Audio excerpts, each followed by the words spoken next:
What's up, people? I'm Shaggy, the Opinionated Hippie. Earlier this week, as to when I'm posting this video, I did a deep dive, or I ranked CCR's, Creedence Clearwater Revival's studio albums.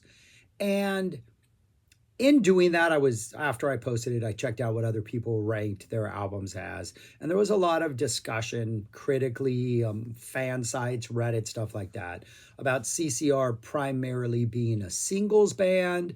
And there were debates about that, yada, yada, yada.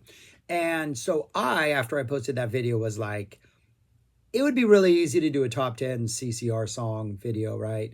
But what I wanted to do was do a top 10 deep cut Creedence Clearwater Revival top 10 songs. And so I looked at YouTube, I looked on Spotify, I looked at any releases that had their greatest hits. I even looked at all of their concerts and looked at the stuff that they focused on live. And there are 10 songs on this list, which are not on the greatest hits. They're not on any of the compilations. There is one of the songs on here is on a singles compilation, but so it was released as a single, but it didn't show up on a greatest hits. It was never played live, at least wasn't released live. So I'm going to let that qualify. But I do think these are 10 songs that are pretty fantastic, that show both sides of CCR, that perfect pop songwriting side and that even looser, jammy kind of psych rock side. And so, yeah, I got the top 10 songs. I did rank them from 10 to 1, according to my personal favorite. I've also put a playlist together on YouTube Music. I'll put the link in the description if you want to actually listen to these songs on YouTube Music. I did put the songs in different order than the list, just because I don't think the list itself makes for the best listening experience. So I did do a little mixing things around there. So I apologize. But those are 10 great songs regardless. So anyways, yeah, that's what I'm going to do. I'm going to go through these songs one by one. Not going to play music from them, but that's it. All right, let's do this. What are the top 10 CCR deep cut songs? And number 10, I have and every album is represented with a deep cut other than their last one, Mardi Gras. I was like, can I force a song onto this list so every album is represented? And the answer was no, I cannot force a song from this album onto this list that would generally qualify as a top 10. So, and there were a couple I went through and was like, are there enough top 10 ones to do this? There were a couple that didn't quite make the list. So yeah. All right. At number 10, I have Born to Move off Pendulum. This is a hard rocking, got a nice groove, some really good keyboard work that's kind of buried there in the back, like maybe a little organ that just kind of gives a little atmosphere. We got some horns drop, but the horns are kind of tasty. A lot of guitar action, kind of a looser song, a jammier song, a really nice sort of breakdown in the middle of this that has an awesome bass, just groove. The bass really steps up, and an organ solo that is fantastic, that just goes on, much longer than you might expect from a CCR song. Really, really good jam, right in the middle. Excellent song. Number 10, Born to Move. Number 9, off Green River, is Sinister Purpose. A song that the title works. It sounds sinister. Absolutely love the way the title is essentially the chorus. Sinister Purpose. The way he just hits every syllable, and I can never replicate it afterwards. Sinister Purpose. The way he draws that out is fantastic. It's one of those sort of guitar heavy, slinky sort of swamp rockers that they do so well. There are nice little tiny little licks / riffs throughout the song that they could have developed and focused the entire song around, but there's several of them that just get dropped throughout the song. Excellent song. Kind of one of the last songs on the completely awesome Green River album. Fantastic. Sinister Purpose is number 9. 8, Penthouse Popper off Bayou Country. This is the only deep cut off Bayou Country that made it on here. Penthouse Popper, a little bit of a swag rocker, some nice, really kind of guitar Fogerty shredding a little bit on guitar. It's one of those, if I were a, you know, like if I were this, I would do this. If I were this, I would do this. Sort of a typical blues format swag rocker that is, I would say, one of the highlights of Bayou Country, which has two of the greatest highlights of their career. But this is probably the third that really jumps out at me, that never really got any traction on the radio or didn't seem like they ever played it live. It would have been a really good, fun song. Or at least if they played it live and didn't make any of their live releases. That would be number 8, Penthouse Popper. Pauper. 7 is Porterville. This is the one that was released as a single from their debut album, but the only place I could find it other than like the collected singles release, wasn't on a greatest hits, wasn't played live. I think it was on their box set that they released, but yeah, the box set had everything. So, what is this? Porterville. This is on the first album. The first album leans heavy on cover songs that are jammed out. Susie Q, Put a Spell on You. This is the one song on Porterville where you can see that John Fogerty 3-minute songwriting genius, where it's catchy, it's poppy, there's some great melodies, but it's also maybe a little bit darker, a little bit like, not sure the brightness is like there's an underlying current of something that's just maybe a little more depressing or a little more just not bright and optimistic, which is something Fogerty does incredibly well. And this has got some really good sort of background vocals and melodies that go throughout this. But one of the highlights of the debut album, I would argue, Porterville, really good song. Number 6 is off Willie and the Poor Boys, Cotton Fields, the Cotton Song. This is a cover, but it's a really good cover. This is just sweet and easy listening. This is country Americana brightness.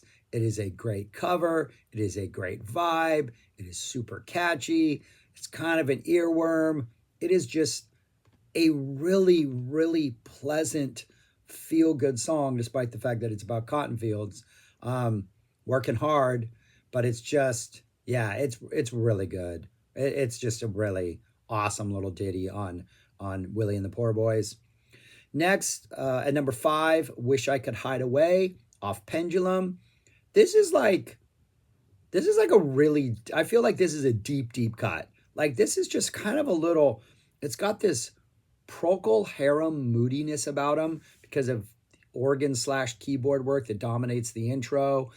It's got a bluesy vibe. It's kind of ballady. John Fogerty's vocal performance is fantastic on this. Dips into a little falsetto at times, and I think the choruses, kind of giving it his all emotionally, a really just good, and overall kind of a sleeper among sleepers, I would argue. Still really good song. Like, I think Cotton Fields, it is so bright and easy. You're like, yeah, that is kind of a deep cut. Porterville, yeah, it's an early one. The rocking ones, everything else has been a rocker. This one, slightly different vibe on their second to last album that I think works well. That if the band had stayed together, Tom had not left, John had maybe decided he was interested in keeping this a band, they could have done things that were more moodier like this. But really, really good song. And number 4 is pretty much the reason I wanted to make this video, because I think this should have been a hit. I'm surprised this wasn't a hit, but it's also off Pendulum. It's the song Chameleon. It's this R&B adjacent, horns infused, bouncy, super catchy. We got a sax solo. It's pop of the highest John Fogerty order. I think maybe the chorus about being a chameleon is just maybe a little too not something people could grasp onto, but it is an absolute earworm. It is super catchy. I think if you drop it on a CCR Greatest Hits, the reaction people are going to have would be like, how have I never heard this? Oh my gosh, they didn't play this on my radio station. You wouldn't be questioning whether or not it was a hit. You would just be going, oh, how haven't I heard this? I'm questioning why this wasn't a hit. Where was the record company on this, dropping this thing as a single? Chameleon, super catchy, super infectious, absolutely wonderful song. That's number 4. Number 3, I have Effigy off Willie and the Poor Boys, the closing track. This is kind of a protest song, kind of a slow burn-in, low-key, kind of angry in there, protest song. I think it was inspired by one of our former presidents, Richard Nixon, is my understanding. It's got some really psych guitar energy throughout it. Nice, long, slow burner to close out Willie and the Poor Boys. Excellent song. I heard this the one time. Oh, no, that's not this song. That's the next song. I always get these two confused because they're songs I both discovered. I also thought CCR was a singles band, and I heard Effigy on the radio one day driving around LA, and I was like, whoa, who is this? And I found out it was CCR, and I was like, okay, I gotta investigate beyond just the singles. But it's the one I have at number 2, Ramble Tamble off Cosmo's Factory, the opening track. I was driving from LA up to to Berkeley to go back to college over some break, and the sun was coming up. I left at like midnight or something like that, just because it's much more fun to drive that in the dark than it's just a long desert 5 hours of nothingness. But in the dark, it's kind of cool. And so as the sun was coming up, Led Zeppelin's Rain song came on, and it was just the most epic. The dew, everything's kind of wet. The sun's coming over the Central Valley of California. I'm driving through these hills. Epic, epic, epic. The song that followed was Ramble Tamble by Creedence Clearwater. And at this point in my life, I don't think I had heard this song. The only album I knew other than their greatest hits was Green River, which I had been raised on. And this song came on, and it starts off with your typical like upbeat kind of rocker energy that Creedence Clearwater gets, kind of an early album type rocker. And then there's this middle section in which they kind of downshift into this much slower, psychier, absolutely amazing jam that just blew my mind. I did not know Creedence was capable of this kind of stuff. I think it ranks up there with some of the all-time great psych jams of anything that was released in the late 60s, early 70s. Ramble Tamble is a friggin' beast. That's my number 2. And my number 1, a folk song, a love song that has been elevated to me to like, more people should cover this. To me, this is just one of the greatest songs ever. It's off Green River, Wrote a Song for Everyone. Apparently he was getting a divorce or his marriage was in trouble. And so the chorus is, wrote a song for everyone when I couldn't even talk to you, because he was estranged from his wife. So instead of writing this love song, he wrote a song for everywhere. And there's these elements of like folk protest throughout. We talk about people and slaves. We talk about just, people being down and out, and him sort of writing this heartfelt like peon, I'm using the word wrong, this heartfelt tribute to people struggling everywhere. And he did this for the world when he just couldn't talk to the one person he loved the most. It is a pretty straightforward, simple little musical, like the vocals are the centerpiece, the lyrics are the centerpiece. I love the hook. To me, this is just like, I think this is one of their all-time greatest songs. I'm absolutely amazed it's not a hit. Absolutely amazed it's not on any sort of collection I saw anywhere. And listen to the drums. Listen to that kick drum. There is just some really cool stuff going on drumming-wise. I think CCR the musicians seldom get the props that they deserve. But the little kick drum action throughout this, it sounds so good. But that's my number 1. I think it's by far, if I make a top 10 list of all of their songs, this one's top 5, maybe top 3. There's a couple hits that I love. But anyways, Wrote a Song for Everyone. Just an absolute classic. That's what they look like in typewritten form. Right there. There they are. My 10 favorite deep cuts. Like I said before, there is a YouTube playlist of this. You can check that out in the comments if you want to hear these songs for themselves. I did put them in a different order. As I said, I have to kick off with Ramble Tamble, because it opens up Cosmo's Factory in the greatest way possible. So that'll be the first song. And then from there, I kind of mix them up. Some jams with some poppy stuff, with some heartfelt stuff. I think it's a good little list. But anyways, thanks for watching. That's all I got. Subscribe, like, share, comment. Let me know your thoughts on these songs and Creedence. Any deep cut I might have missed that you think should be on here, let me know. And that's it. Okay. All right. Peace. Talk to you later.